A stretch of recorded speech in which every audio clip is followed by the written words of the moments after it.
Hey everybody, welcome back to the Wolf Pit with another episode of What Are We Eating? Breakfast on weekday mornings can be very hectic, especially if you're like me and you like to hit the snooze button over and over again and absolutely no time to make French toast, sausage and eggs, or fried chicken breast for chicken biscuits or chicken and waffle sandwiches. But now, thanks to the good people at Great Value, you can have all these morning foods thanks to the Big Burly sausage, egg, and cheese on cinnamon swirl French toast and the Big Burly Southern-style chicken and waffles breakfast sandwiches. That's right, you can pick up 2 of the half-pound sausage, egg, and cheese or the third-pound chicken and waffle breakfast sandwiches in the freezer section at your local Wally World for $4.98 a box, which comes out to be $2.49 a sandwich, which, if they're decent, isn't a bad price. They describe the monstrous half-pound sausage, egg, and cheese sandwich as savory sausage with fried egg topped with pasteurized processed American cheese between 2 slices of cinnamon swirled French toast. Sounds good enough to eat, doesn't it? That is until you get to the ingredients and see how many ingredients there actually are in this sandwich. Entirely a lot more than necessary. I can't pronounce half the ingredients in here. And the pork patty isn't even all pork, which always disturbs me. I understand they need to add stuff to preserve the product in the freezer. But if you have to add all these unnecessary ingredients, you shouldn't make the product to begin with. But that's just my opinion. And as long as people continue to buy it, they're going to make it. Per half-pound sandwich, there's 570 calories, 28 grams of total fat, 9 grams of saturated fat, no trans fat, 6 grams of polyunsaturated, and 10 grams of monounsaturated fats, both of which are healthy fats. Then there's 340 milligrams of cholesterol, 1,190 milligrams of sodium, 53 carbohydrates, 2 grams of dietary fiber, 16 grams of sugars, and 25 grams of protein. So let's take one out of the box, get it open, see what it looks like, heat it, and give it a try.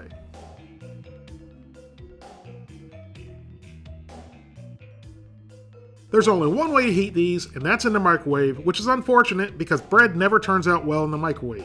I know I'm going to get a lot of comments, you should have done it this way or you should have done it that way, and I agree, if this was something I was actually planning on eating as a meal. However, in order to give a true review of the product, the only way to do that is to follow the manufacturer's instructions because that is how the majority of the consumers will be heating it. It says to place the sandwich open-faced with egg and cheese on one piece of toast and the sausage on the other.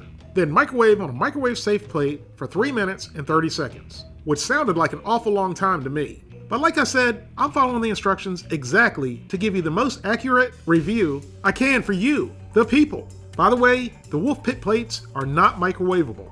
I switch plates before nuking, so if you happen to have gotten a Wolf Pit plate or another product from Dirtworks Ceramics, remember, they're not microwavable.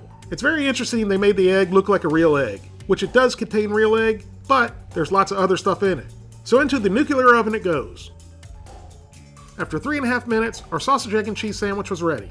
As most of you already know, I'm a big fan of fat, and I love the flavor it gives me, but I'm not a fan of grease, and this sausage had a pool of it on top, and I had to blot it off with a paper towel. If it had that much grease on top, I can't imagine how much soaked into the toast underneath, and some of the sausage patty was burnt as well. I reassembled the sandwich and cut it in half. With the highly requested, state-of-the-art, scientifically designed, and of course, razor-sharp, plastisoup. But it was a sad day for the plastisoup. The French toast was literally petrified and hard as a rock. And I had to get a regular knife out to cut it, which also had a tough time getting through. A circular saw would have been a better option. Once it was cut in half, it had that fake look to it. The egg looked plastic, the toast looked like cake, and the sausage, well, it didn't look much like sausage at this point.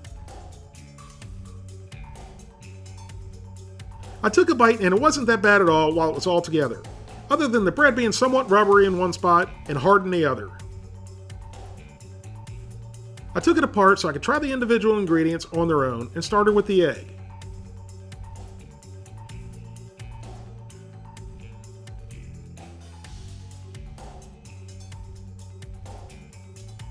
Even though it wasn't a fresh egg, it was pretty good.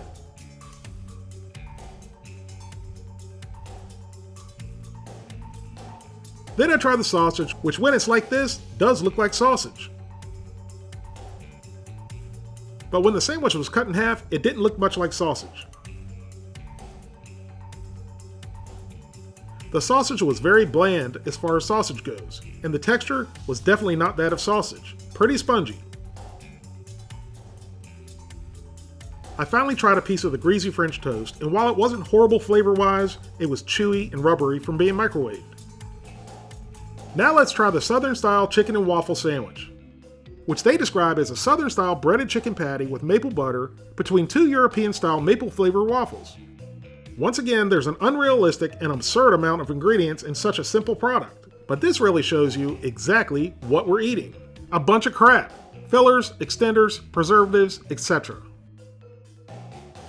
Per 1/3 pound sandwich, there's 510 calories, 27 grams of fat, 9 grams of saturated fat, no trans fat, 8 grams of polyunsaturated fats, 9 grams of monounsaturated fats, 65 milligrams of cholesterol, 560 milligrams of sodium, 180 milligrams of potassium, 51 carbohydrates, 1 gram of fiber, 19 grams of sugars, and 15 grams of protein. I honestly thought the waffle would be a little more uniform, but I guess this is supposed to make it look more homemade.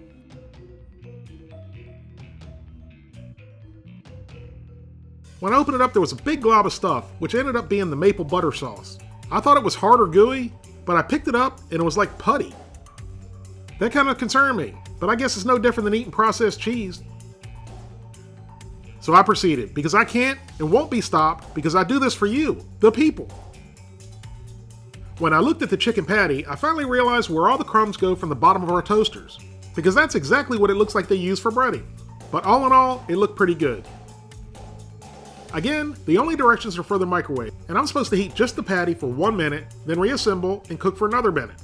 But let's take another look at this maple butter again first. I just can't get over that it looks like putty or one of those creepy crawlers you used to throw on the wall and it slowly crawled down. After cooking for 2 minutes total, our chicken and waffle sandwich was ready. The maple butter sauce melted down nicely, and it smelled pretty good. But the waffle was just the opposite of the French toast. It was very soggy, cake-like, and falling apart.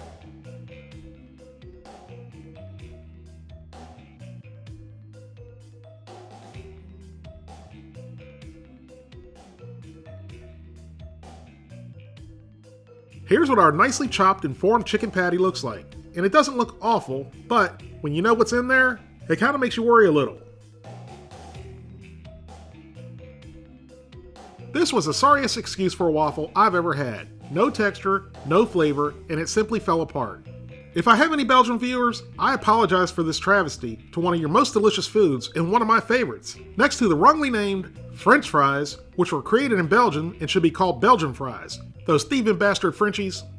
The chicken, however, had a good flavor and a nice crust, but the texture of the inside meat of the formed chicken patty and I just don't get along. Pretty spongy. I tried the waffle on its own in hopes it did have some flavor that was hidden by the well-flavored chicken, but nope, it still sucked. On its own, again, the chicken had a good flavor and a nice crust, but it ended there. Neither of these were very good or worth buying, and I wouldn't buy them again. Taste-wise, they were both edible, but not great. So with that said, I'll give the sausage, egg, and cheese on French toast and the chicken and waffle sandwich both a 3 out of 10.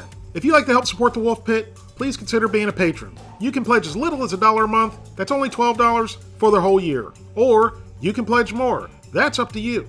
Either way, every little bit helps me produce more high-quality videos more often for you, the people. Thank you all very much for watching. Please don't forget to like this video and subscribe, and I'll see you soon.